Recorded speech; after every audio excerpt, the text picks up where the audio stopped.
While we remain standing, with your permission, Your Excellency, allow me to invite Sheikh Hassan and Reverend Stanley Mutangili to lead us in a short prayer. In the name of Allah, the most gracious, the most merciful, all gratitude and thanks to Allah Jalla Subhanahu. We ask Allah to bless our President, His Excellency William Samoei Ruto. We ask Allah Subhanahu wa Ta'ala to give him the energy and power to succeed in his endeavors. We ask Allah to rain on him bounties and mercy blessings. Moreover, we ask Allah Subhanahu wa Ta'ala to bless our nation, nourish it with his blessings, fill it with love, peace and unity. We pray to Allah Subhanahu wa Ta'ala to bless everyone who has joined us here today, who took part in the success of this event. And finally, we send blessings and salutations upon our beloved Muhammad sallallahu alaihi wasallam. Amen.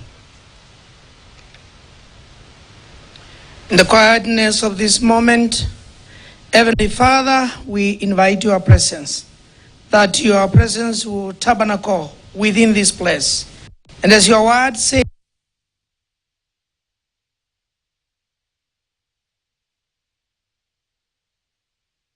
this place, that it will be a holy ground where Your Excellency will lead this nation in understanding and accepting the e-citizen that will help this nation to harmonize the services so that every Kenyan, wherever they are found on this face of Kenya, will receive the services and will help us, Father, even to reduce corruption and make the nation, Father, achieve the dream that you have given your servant, His Excellency, the President.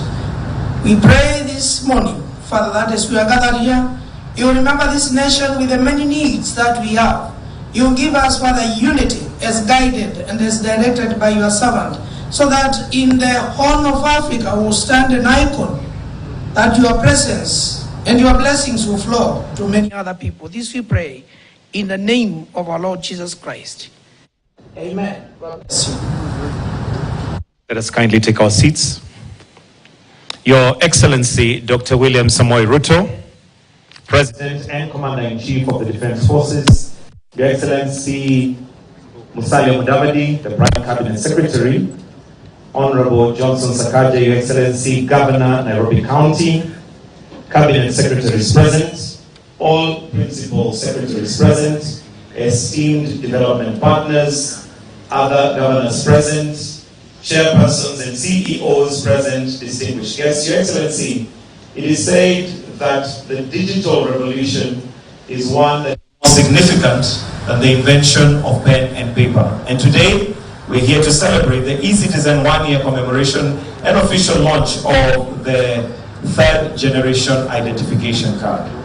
With your permission, Your Excellency, at this point, allow me to invite the Principal Secretary, Ministry of Interior and National Administration, State Department of Immigration and Citizen Services, Ambassador Professor Julius Bitok, to make some welcoming remarks. Tumkaribishe kwa makofi tafadhali. Welcome, sir.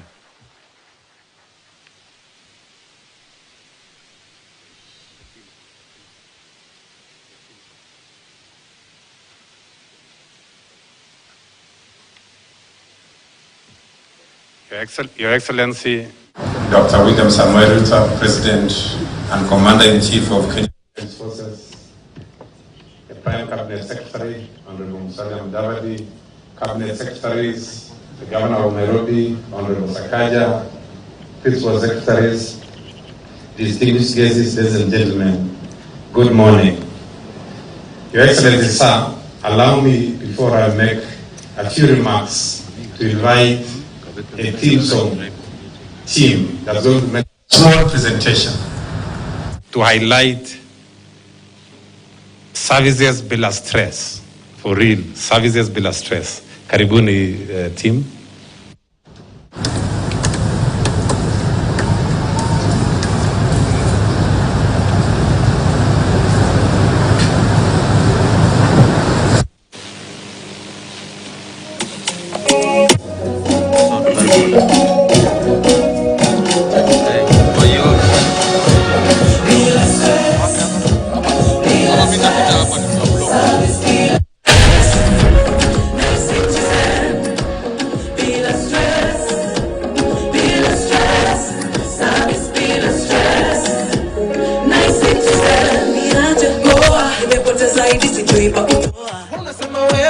niko na mpoa anadai kumuoa. Toa wapi certificate ya ndoa?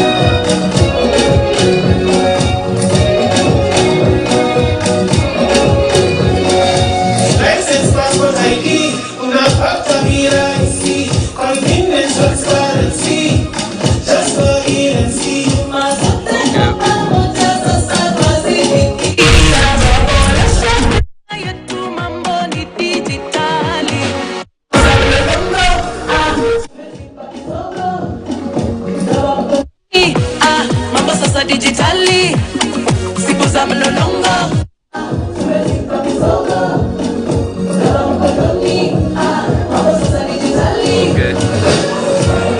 Bila stress, service bila stress. Bila stress, service bila stress. Nice citizen.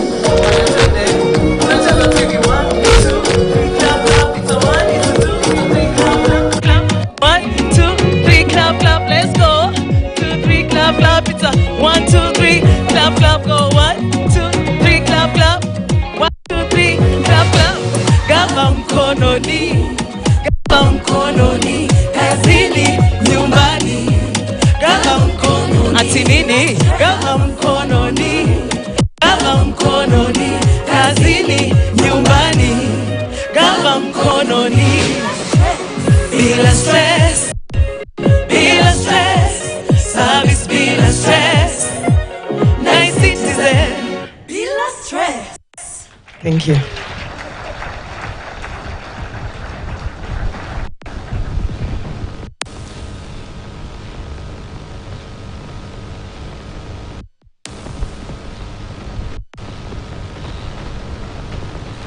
Thank you very much, team. Services bila stress. Your Excellency, sir, allow me to request the crowd to clap for this team who have done a wonderful job. Thank you very much, Your Excellency. Your Excellency, sir, allow me to make a few remarks before I call the Prime Cabinet Secretary and Acting Minister for Interior and National Administration. Ladies and gentlemen, my name is Ambassador Julius Bitok, Principal Secretary for Immigration and Citizen Services. Your Excellency, I'm happy to report to Kenyans today in the delivery of citizen services in your government, guided by your visionary leadership of digital transformation in the first year of your leadership. Delivering citizen services to Kenyans through technology has been a challenging yet rewarding journey. Despite skepticism and resistance at the beginning, we stayed focused and resilient, conducting over onboarding services that I chair to get stakeholders buy-in Nakuru, in Naivasha, in Machakos, in Mombasa, and many other towns where we spend these sessions. Through the whole government approach, we consistently and persistently pushed and managed to move onboarding of from 394 last year January up to now 22,515. Your Excellency, today Kenya stands as a benchmark in Africa for digital citizen services. This success proves with the right leadership and the committed change agents, any vision can become a reality. Your Excellency, the standing ovation Kenya received at the recent e-government summit in Lusaka, Zambia, is a powerful testament to our leadership in digital transformation in the continent and beyond. To all Kenyans, register now, because e-citizen means service bila stress. Whatever government service you need, e-citizen is your Go platform. Your Excellency, sir, you have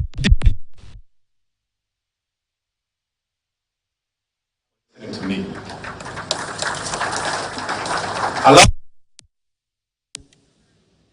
introduce a few people who have played a very important role. One of them, allow me, Excellency, to recognize Masi Wanjau, who has been our lead in this transformation. Let's go for her. Thank you very much. Allow me also to recognize the efforts of PS John Tanui, PS for ICT. We have worked very closely together with Minister of ICT. Allow me also to recognize the team of Ambassador Ocheng, who is our exceptional citizen, and the committee. Let's stand up kindly for Excellency to see you, the people who put together this event. Thank you very much. Let's put our hands together. Thank you very much. Your Excellency, sir, allow me now to invite the Prime Cabinet Secretary, Acting Cabinet Secretary for Ministry of Interior and National Administration, to make his remarks. Welcome, Your Excellency.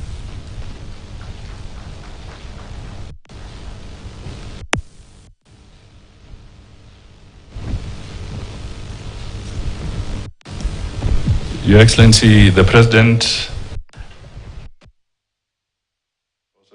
the Honorable William Samoei Ruto, my colleagues, Cabinet Secretaries, Principal Secretaries, Heads of Missions and Embassies, Chairpersons and CEOs of various state institutions, distinguished guests, ladies and gentlemen.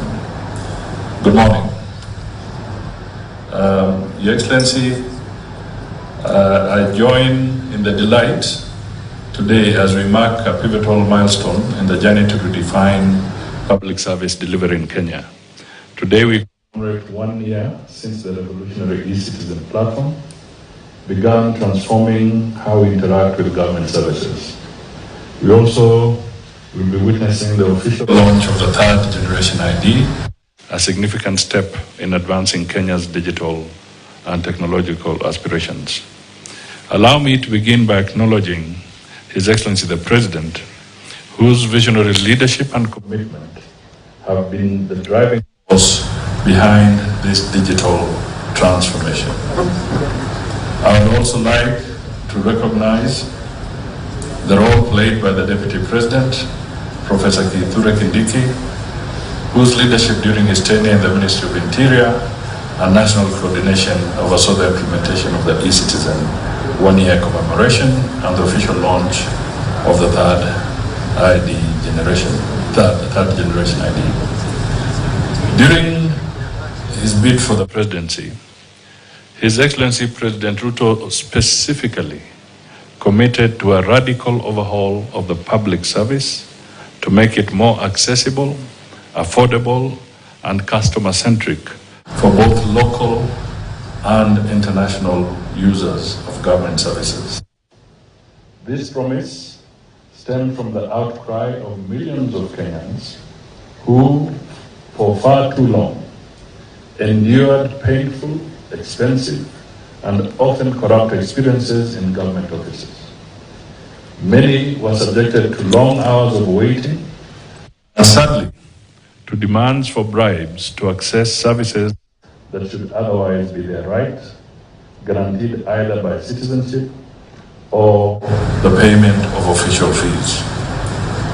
His directive to digitize government services was not only aimed at plugging these loopholes, but also unlocking the full potential of internally generated revenue, which could then fund key national development projects and programs. Data indicates from a paltry 354 government services, the government has onboarded the e-citizen platform with over 22,000 services, representing 85% of identified services, making Kenya a global leader in having such numbers of services online. This has seen the government collect billions of shillings every month and cut down on leakages of billions of money that would end up in people's hands corruptly. On the same note, doing away with the 1,130 pay bill accounts for each e-citizen and collapsing all of them into the 22222 pay bill has seen the government grow its revenue share. Allow me to also mention that away from the e-citizen and the third generation IDs, the introduction of the visa-free directive by His Excellency has seen a surge in the number of foreigners visiting Kenya, with the financial year 2023-2024 indicating well over 700,000 foreigners used the electronic travel authorization, ETA, a 20% increase from the previous year. Your Excellency, with your permission, let me just make a clarification. The ETA is not a visa. By explanation, a visa is defined by the Vienna Convention, where it is a document that everybody knows and it's issued as a visa. So I'm correcting this because we have seen some media communication from other quarters trying to give the impression that the ETA is a visa. It is not. Please look for the definition of a visa as defined under the Vienna Convention. Beyond revenue collection, Your Excellency, recognize that embracing emerging technologies would enable us to serve the Kenyan people better while also opening doors to skills acquisition, knowledge transfer, and job creation. It is in this spirit that the President directed all ministries, departments, and agencies to digitize their services and integrate them onto the e-platform, setting an ambitious but necessary deadline at that time of December 2023.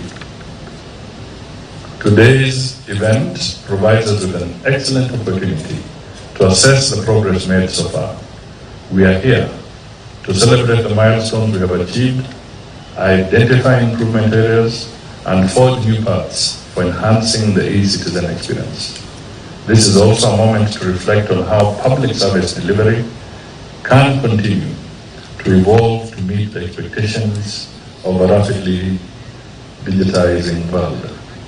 I therefore take this opportunity to thank all the participants, exhibitors, and esteemed visitors for taking time to join us. Your presence here is a testament to the collective effort and shared commitment needed to propel Kenya forward in this digital era. As we officially witness the third generation ID launch, I am confident that this initiative will further integrate technology in Kenya's daily lives, enhance convenience, and solidify our nation's position as a trailblazer in innovation and digital transformation. Together, let us remain steadfast in our resolve to build a Kenya where government services are efficient, accessible, and driven by the needs of our people. Thank you, and may God bless you. It is now my singular honor to request everybody to be upstanding so that we can welcome His Excellency the President to make his official remarks. Thank you.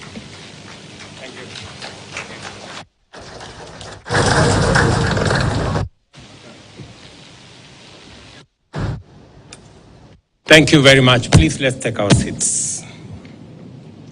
Your Excellencies,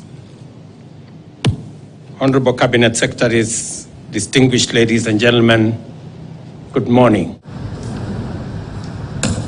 A year ago, we stood here at KICC to launch our bold vision, transform the delivery of government services in Kenya. It was time to take a decisive step towards making public service delivery inclusive, efficient, fulfilling the rights of our people, and accelerating national development. That vision came to fruition with the relaunch of the e-Citizen platform, an ambitious initiative designed to bring the benefits of convenience, transparency, and inclusivity to all citizens, as well as to our international clients. Today, we return to the very place where this journey began to celebrate the first anniversary of this transformative platform. This event is therefore a fitting homecoming to commemorate innovation, resilience, delivery, and achievement.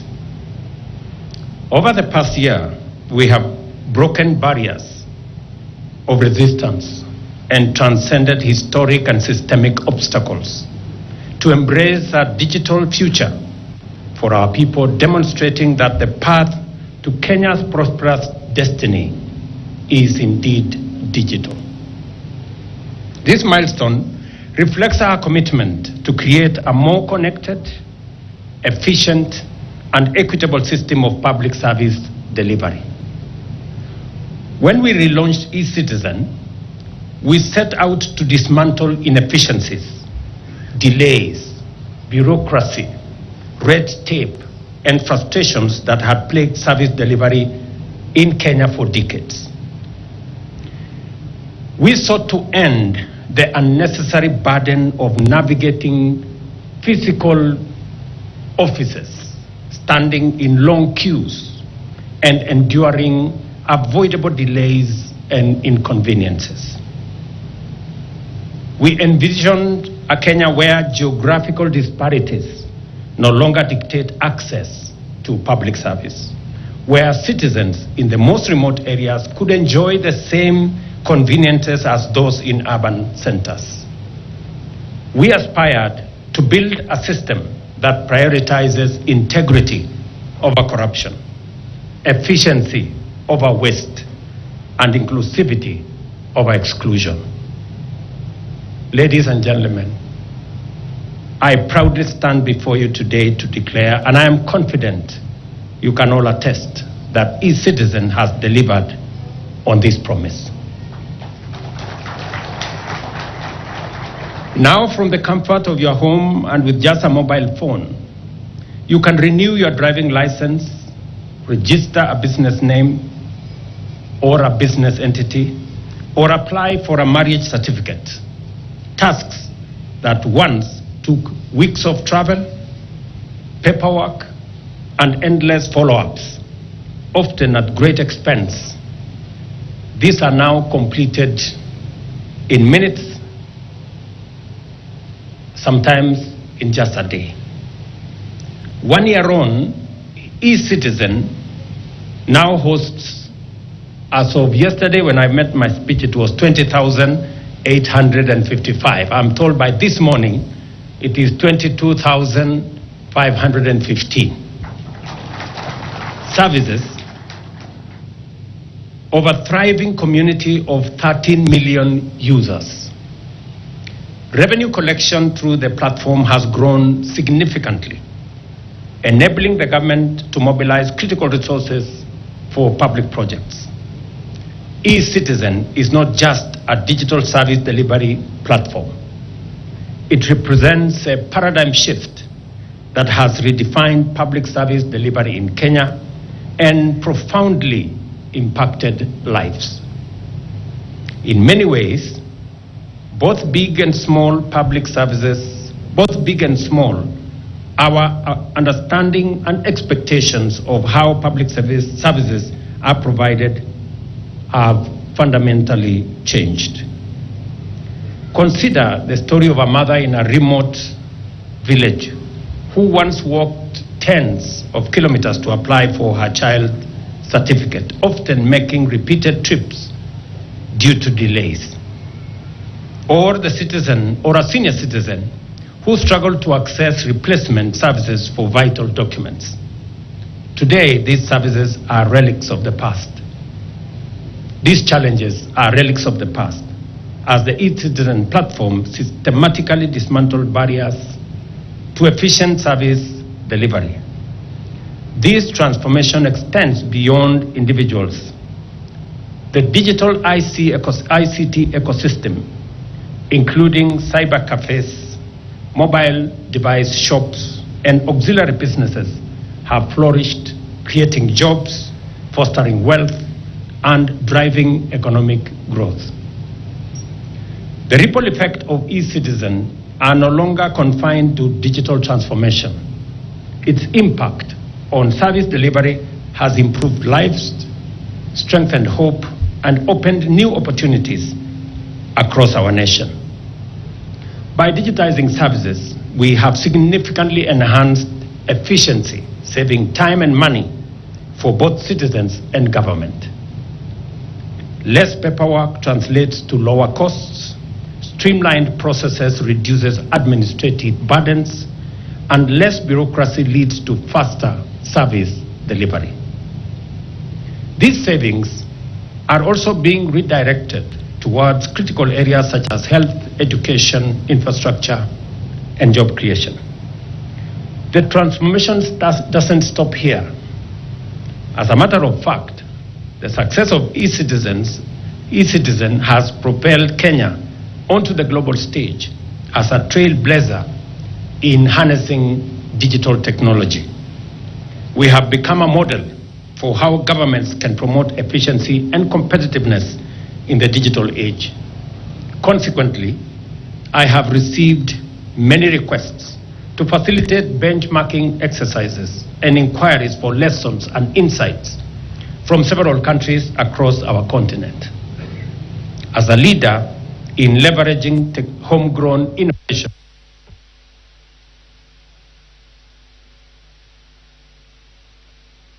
transformation journeys in different parts of the world.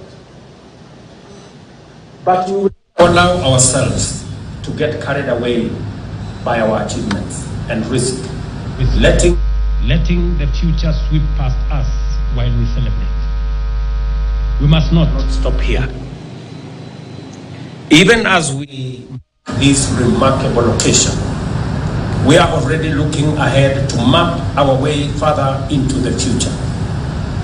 We are making significant investments in better technology, expanding the national fiber optic infrastructure, and ensuring that reliable and affordable internet is accessible to all Kenyans. Accordingly, I have directed the ICT Ministry to accelerate these initiatives, and I had a candid conversation with the Minister and her team yesterday. You understand what we're doing? We are also implementing favorable tax policies and incentives to make smartphones and data affordable for every citizen so that we leave no one behind. Artificial intelligence is the next frontier, and we are already witnessing its transformative potential. AI offers opportunities to reimagine service delivery. For instance, an AI-powered chatbot could provide instant solutions, reducing wait times and minimizing opportunities for fraud. With AI, we can move from reactive to proactive service delivery, anticipating the needs of citizens and designing solutions that meet their expectations. By responsibly leveraging public data, we can shift from citizen-centered approaches to citizen-driven solutions. For every Kenyan. As we celebrate the remarkable achievements of e-citizen, we must remain steadfast in our commitment to innovate and the whole ecosystem around innovation and adaptation. I commend our ministries, departments, and agencies for embracing this policy shift and providing public services through digital platforms. Your compliance has seen and has been the backbone of our transformation. We will be awarding some winners, the people who have excelled in making or in taking advantage of this digitization of government services today. As we recognize them, I have a list. I will send a list this morning. Give me my phone. I will send a list this morning of people who are still mangamanga. Yeah. And I want to put them on notice. The people who still are playing games with us. The CEOs of the following entities are put on notice. Just hold on. Because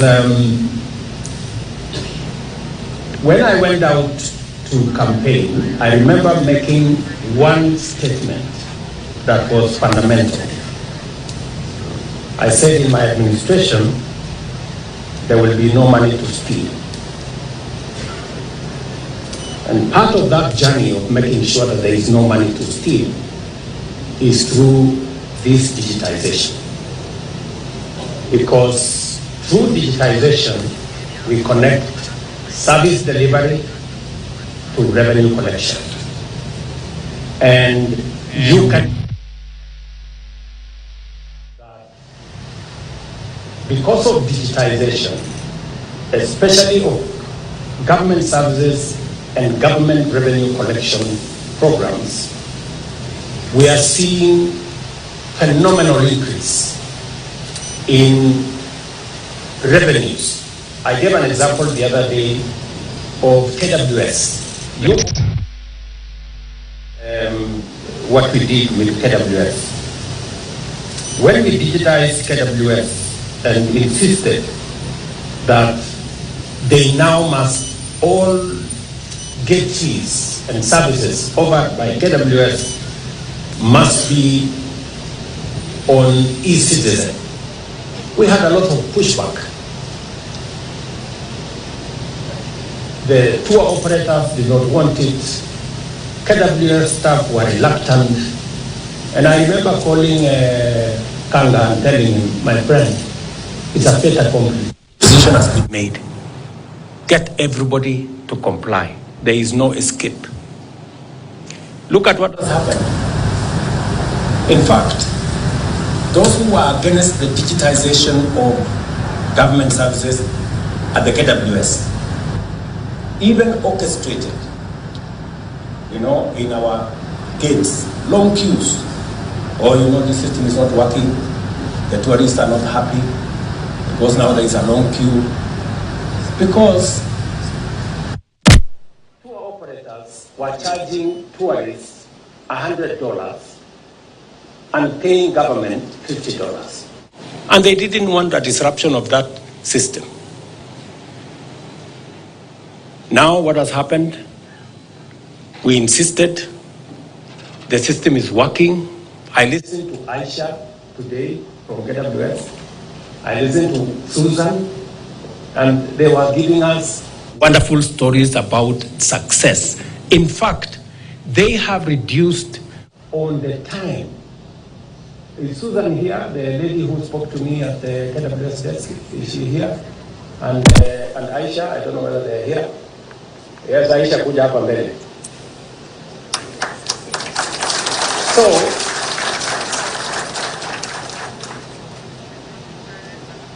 and Wanjiro, where Susan, there was also a lady, another Wanjiro lady there. So today they were telling me that they have reduced the time they serve their clients from 5 minutes per client to 2 minutes. Where they were taking 10 minutes, they can now do it in 5 minutes. Yeah? So, look at that transformation and explain to me what was that resistance about. So, Aisha kuja hapa.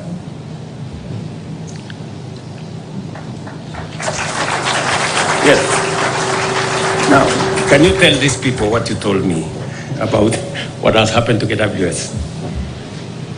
Your Excellency, after onboarding our services to the e-citizen platform, we have enhanced our services. Our clients are happy now. We used to serve clients per client used to take 10 minutes. Now it has been reduced to 5 minutes for customers who are being served at the gate. Clients with prepaid ticket, we have a prepaid ticket. You can pay at your comfort of your house or home. It only takes 2 minutes to process the client at the gate. Susan, you told me something. Yes, sir. Your Excellency, I mentioned that because our tickets have a QR code, the customer service team at the gates scan the QR code, and by doing so, they make sure that the card is valid. And at the point of exit, they also invalidate the card to make sure that it is not used again. It is not recycled in essence. That means that we have reduced and closed the gaps on revenue leaks in the service. And this has contributed to what Madam has said, that we have seen a growth in our income generation and revenue collection, Your Excellency. From 5.3 billion the year before we introduced e-citizen to now 7 point what, Mr. Kanga? 7.6 billion. It means a whole 2 billion shillings used to end up in people's pockets. That is what, thank you very much, ladies. You are great people. Thank you very much. And this is the story across government in many departments. And we are going to be recognizing the people like KWS who have seen their revenues enhanced, grow because they have embraced e-citizen. There are government agencies that are still dodgy, and I want to put them on notice.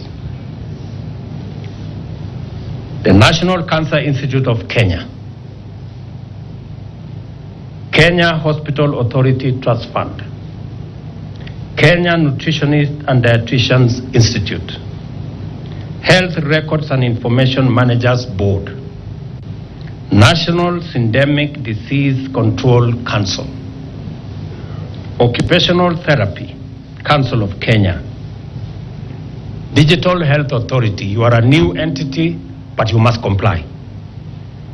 Kenya Biovax Institute Limited. I know the CEO. Please tell him I am putting him on notice.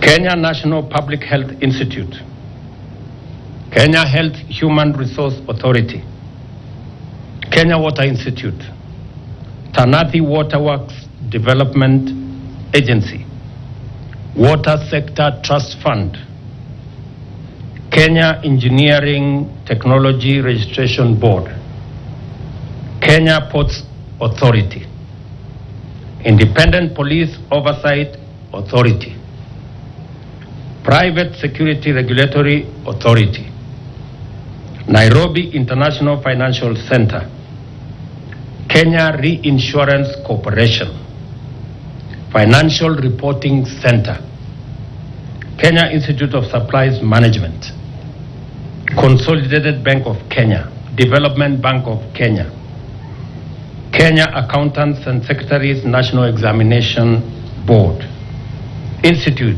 of Certified Public Accountants of Kenya, Institute of Certified Secretaries, Energy and Petroleum Regulation Authority, Kenya Power Company Limited, Rural Electrification and Renewable Energy, Geothermal Development Company, GDC, Kenya Petroleum Refineries Limited, National Defense University, the Kenya Space Agency, the Kenya Shipyard Limited. These entities have yet to comply with my directive that their services and payments and revenues must be on e-citizen platform so that Treasury can follow on the revenues that are being collected by government. They have 1 week to comply.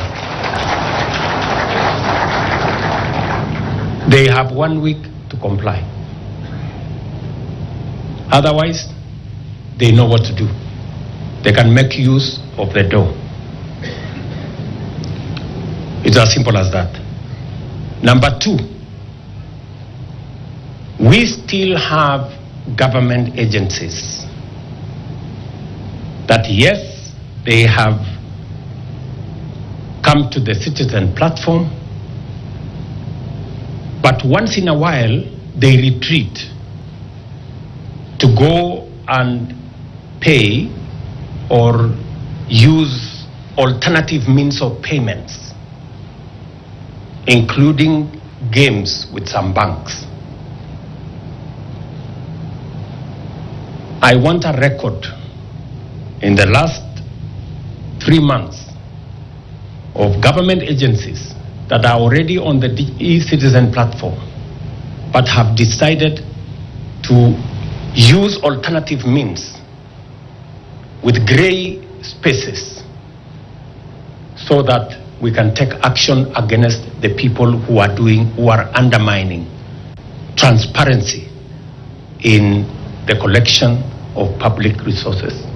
Mr. Ochieng, I want that list on my desk in the next 3 days. Yes. We cannot continue to collect public money in gray areas and in dark corners. We said that all the 1,100 plus pay bills that were being used by all manner of entities, money that we were not sure whether it was ending up in public coffers, be closed. I am happy all of them have been closed. But there cannot be another route. We want a place where the public can know this is the portal where their money is coming. We can follow up on revenues for every public entity, and we can know what citizens are paying for gets to the public coffers. I know those people are listening to me, the people who still want to play games, and I want to tell them there will be no escape for anybody to continue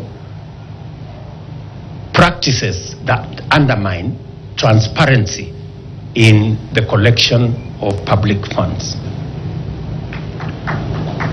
I call upon everyone and all Kenyans, as well as our partners and friends, to rally together and build on this success to make Kenya a global leader in digital governance, a hub for innovation, and a beacon of transparency and efficiency. The dream of a digital Kenya is no longer an aspiration. It is a lived reality that we do every day. And therefore, I want to commend the e-citizen team led by Ochieng. Can we have the e-citizen team people stand here? We give them a round of applause. Let us tuwapige makofi hawa wa Kenya. These are great Kenyans. Congratulations for doing a good job. And you have my support as you make sure that every government service is brought onto the digital platform, and make sure that every cent paid by the government, by the people of Kenya, is not lost in between. It is also the reason why our rollout of our universal health coverage program, we insisted that to get rid of inefficiencies of the past, to get rid of the fraud and leakages of money meant for health in the past, we drive this whole universal health coverage on a digital platform. I am very happy with the progress that has been made in making it easy for claims to be assessed, making it easy for citizens to access services, and making it easy for us to deliver using a digital platform, including from registration all the way to services in hospitals and all the way to claims that are made. Today, we are paying the claims that were accrued for October, making it possible that we're paying, I think, 1.7 billion today. Reconciliation that would have taken months now is taking weeks because we are operating this on a digital platform. And we are going to get rid, for example, of claims that have been a backlog and a burden to hospitals. After they deliver service, they have to wait many months, sometimes many years. Some of the claims we are paying now, accruing from NHIF, are a decade old. Some of them are 10 years, some of them are 15 years, because the system wasn't together. But those 15-year claims, we are now going to be paying last month, this month. Every month we are going to be paying for in the following month, to make it efficient, to make it transparent, and to enhance service delivery so that hospitals that deliver service get their money, refunds, so that they can continue to deliver service. It is also the same reason why we are working now on making sure that our revenue collection is also brought into a very open digital space. I am working with the Kenya Revenue Authority together with partners to make sure that, again, our revenues collected by the Kenya Revenue Authority are not subject to the usual pilferage and losses. And shortly, we will be at the place where e-citizen is today. When I said it a year ago that we are going to digitize government services from the 394 that were mentioned to then our target was 7,000.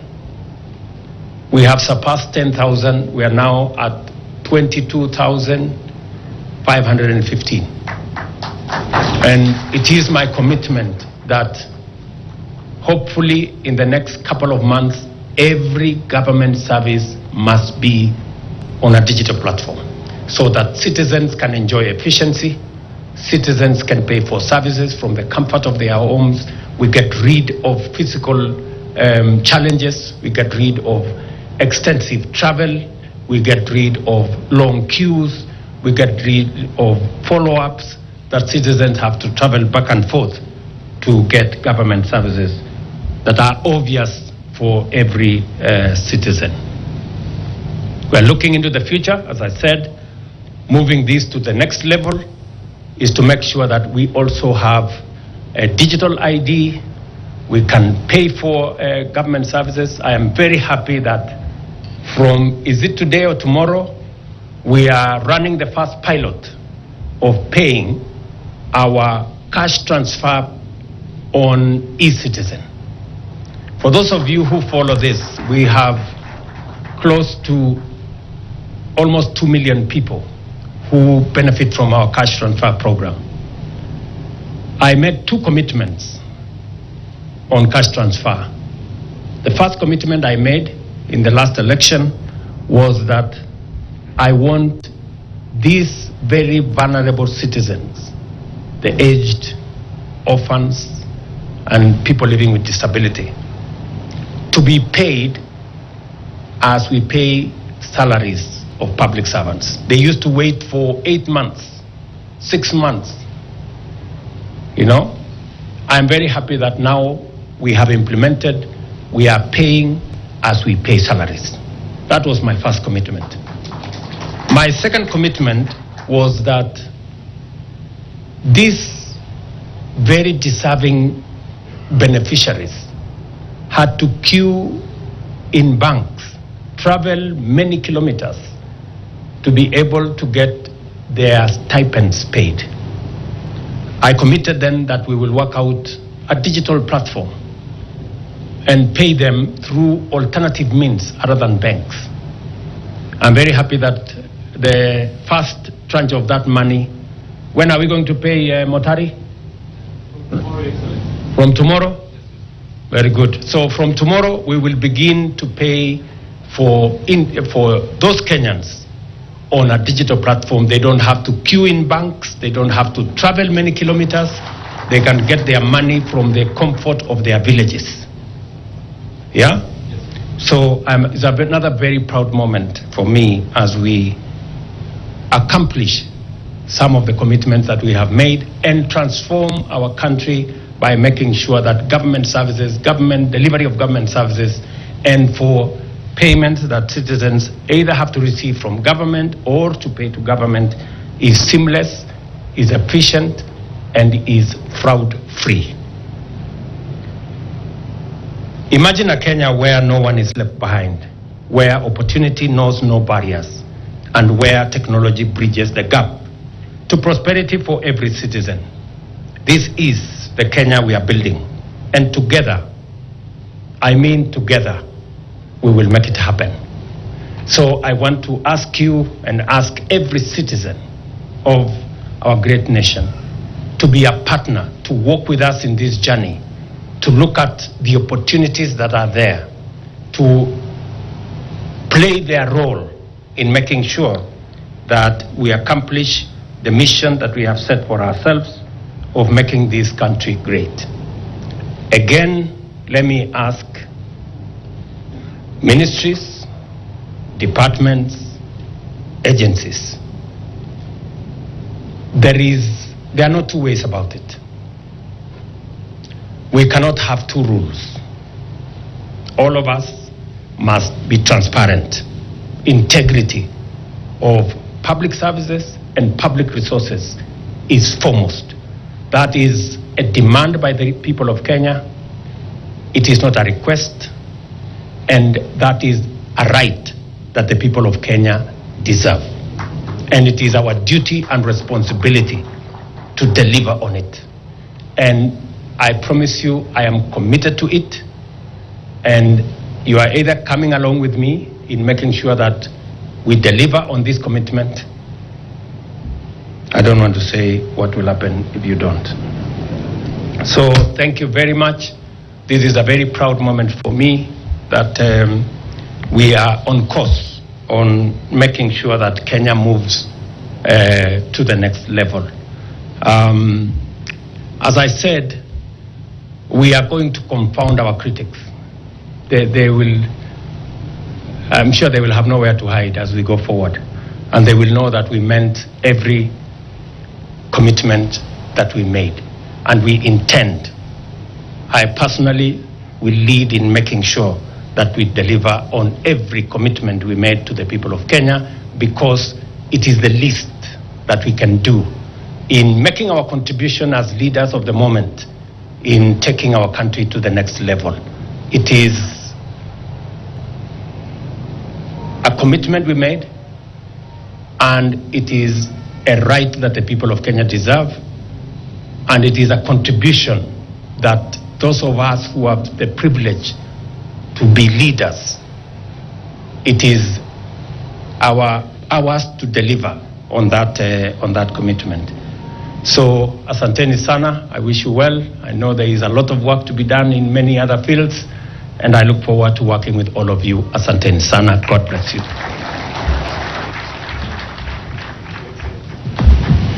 Thank you. Another round of applause for His Excellency. And Your Excellency, we now progress to the award ceremony. May we take our seats kindly? Let's take our seats. We'll progress to the award ceremony. So with your permission, humbly, Your Excellency, I'll request that you come back on stage. And the first award is in the category, well, we have corporate awards and individuals. And the first category is all-time highest transaction. And this one is taken by NTSA. Tuwapige makofi tafadhali. NTSA are the all-time highest transactions. So allow me to welcome the CS, the PS, Mohammed Dagar, and NTSA DG to come and receive this award on behalf of NTSA. Again, the National Transport Safety Authority, all-time highest transaction. And as we get a photo moment for that. The next one as we take this photo is the Directorate of Immigration Services. You need to read the citation. This is a citation. NTSA is a trailblazer in digitizing services by making all its services conveniently available online. It has enhanced and transport sector regulatory environment. Kenyans can now easily renew their driving licenses for boda boda, public service vehicles or private vehicles from the comfort of their phones. They can easily obtain logbooks, transact in the buying and selling of motor vehicles, and pay for motor vehicle inspection, among other services. With 623 transactions undertaken, we salute NTSA for truly embracing the digital highway. One more round of applause for them. 21,803,623 services. Sorry, mwalimu wa hesabu, mwalimu wa math.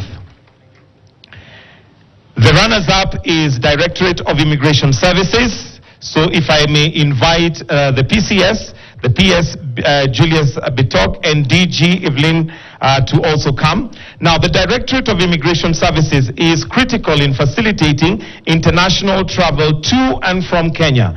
It issues passports to Kenyan citizens, enabling them to pursue their needs, aspirations, and desires beyond borders. It safeguards our national security interests by regulating the exit and entry points and ensuring only deserving foreigners obtain work permits and other documents permitting stay in Kenya. With 7,351,982 transactions on e-citizen, this DIS has indeed flown the globe of digital services. One more round of applause for them, please. The third award goes to Most Improved Revenue Collection, and the winner is Kenya Wildlife Services. Let us have CS Rebecca Miano, PS Sylvia Museya, and DG Erastus Kanga to come and receive on behalf of KWS. Now, the institution has fully digitized its services and reaped impressive benefits from its endeavors. Its total revenue has grown by nearly 50% to 7.6 billion in the financial year 2023-2024 compared to the previous year. I'll repeat that, 50% to 7.6 billion in the financial year 2023 to 2024 compared to its previous year. Visitors to its sites also grew by around 1 million to close to 3.1 by the same period. Digitization has been a boom. Visitors, both local and foreign, can conveniently pay for entry fees in advance and from the comfort of their homes or their phones. While visitors had to physically visit KWS offices for information on available tourist spots before, today they can do so online, giving them a wider choice of options. With more revenue generated, KWS has now more resources to dedicate to the conservation and better protection and management of our natural heritage. One more round of applause for them, please. We'll now go to the individual categories, and Your Excellency, we have a category, senior citizens, oldest e-citizen active user. Esther Gadhoni Mwangi is 84 years old. Esther has been a consistent user of e-citizen. Only recently, she renewed her passport through the platform. She has embraced e-citizen as a convenient and reliable avenue for processing her logbook and submitting her vehicles for inspection. Hey, she is grateful that she no longer incurs the time and money traveling to Nairobi for these services and many more. One more round of applause for Madam Esther Gadhoni Mwangi, 84 years.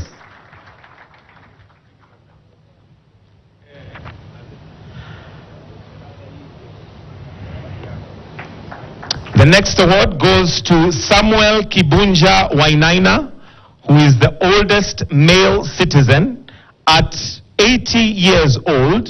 He resides in Kikuyu, Kiambu County.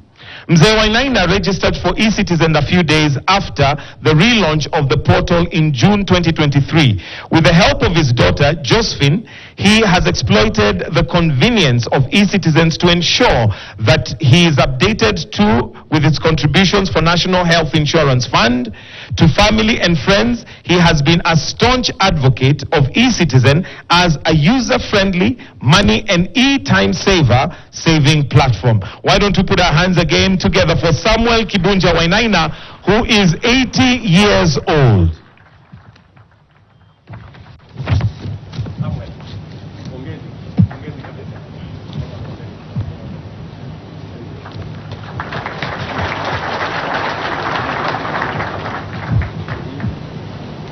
Your Excellency, the next award is going to a couple that you met the first time when this was being launched here.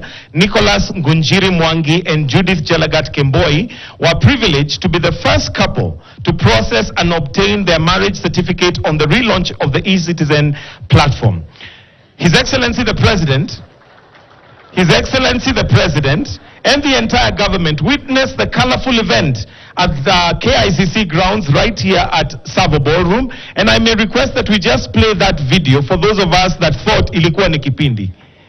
By the public taking of these vows and the powers given to me under the Marriage Act, I now pronounce you Nicholas and Judith as husband. Your Excellency, you remember this event? Congratulations. One thing that stood out for me, it was meeting the president. It was something I'd never imagined I would be able to get that opportunity. Kitu ilinibamba hiyo siku ni kukutana na president na kukutana na our prominent leaders. Kitu kenye sikuwa itarajia. But this thing is real. This is a real couple. This is a real family. And what they received today, we can pause the video. And what they received today, Your Excellency, is the handing over of the new look birth certificate that features a unique person identifier, UPI, also known as Maisha number, which will be lifetime identity number for Nicole is the young one, and all other newborns who will receive their own UPI. Their marriage symbolizes the reality of eCitizens, its convenience, and that it truly works. Why don't we put another good clap for Nicholas Ngojiri Mwangi and Judith Chelagat Kemboi. Thank you, Your Excellency. Next, Your Excellency would like to issue catalogs to the CSs that are present, so I'll request that they all may come. This catalog is a documented inventory of all ministries, counties, departments and agencies, MCDAs, with their corresponding services, which have been digitized and are now available on the eCitizen platform. The catalog provides every cabinet secretary with a detailed list of all the digitized services in his or her docket and a quick reference to all other digitized MCDA services. So each will receive a catalog.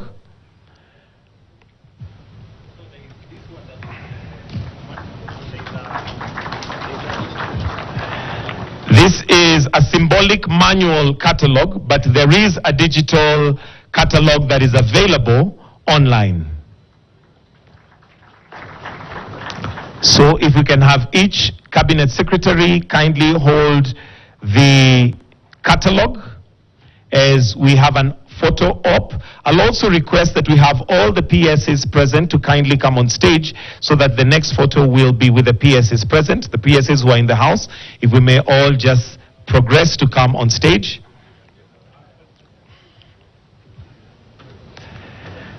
For a photo opportunity.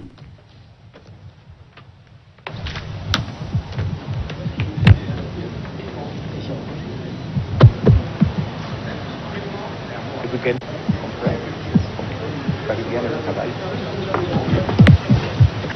If we can get closer so that we are less wide. Yes, thank you. Too light. Those who are taller, if we can kindly just step back a bit so that we cannot too wide. Then you just stand in between.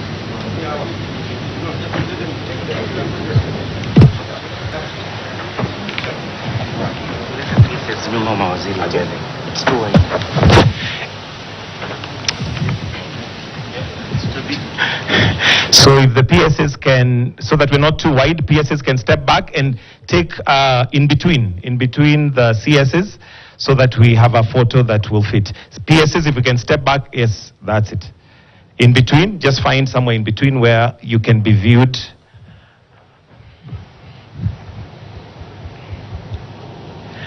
And the last photo that we're going to have, if I can have SA, Mr. James Kianda, DG E-Citizen, Mr. Ochieng, DG Immigration, Madam Evelyn Chelagut, Secretary will have the CSS and PSS kindly to retreat.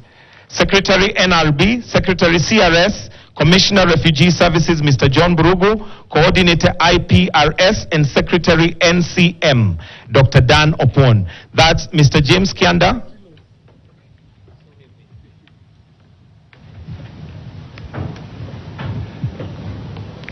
And together with them, may I also invite the two governors present, Governor Johnson Sakaja and Her Excellency Kawira Mwangaza, to also join in this photo.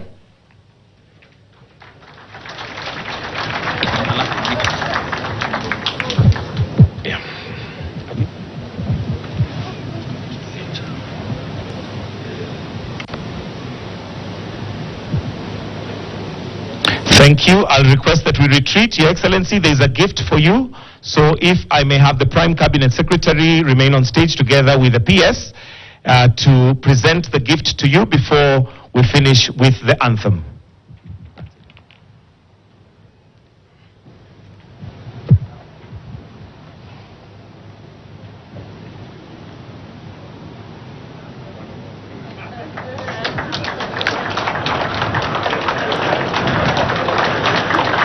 And I'm sure we can all see the picture. If you can zoom in, it is His Excellency in his, not sure if it's Masai or Turkana attire. It's done internally by Clinton Kitibai. Thank you very much, Excellency. Your Excellency, we'll finish with the national anthem, so I request that we all be upstanding as we now finish with the national anthem.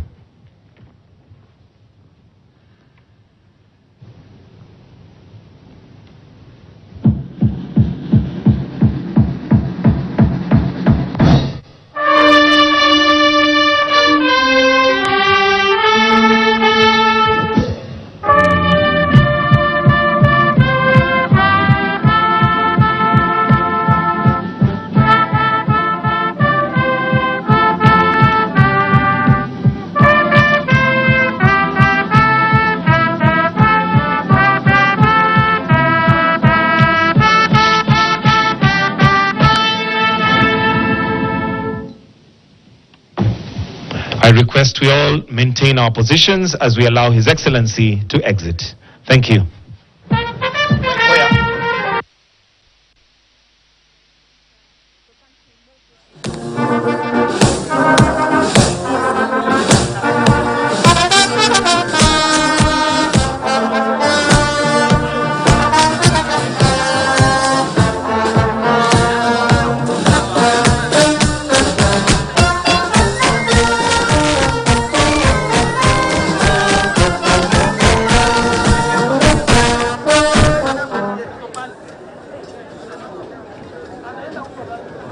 Feel a strength.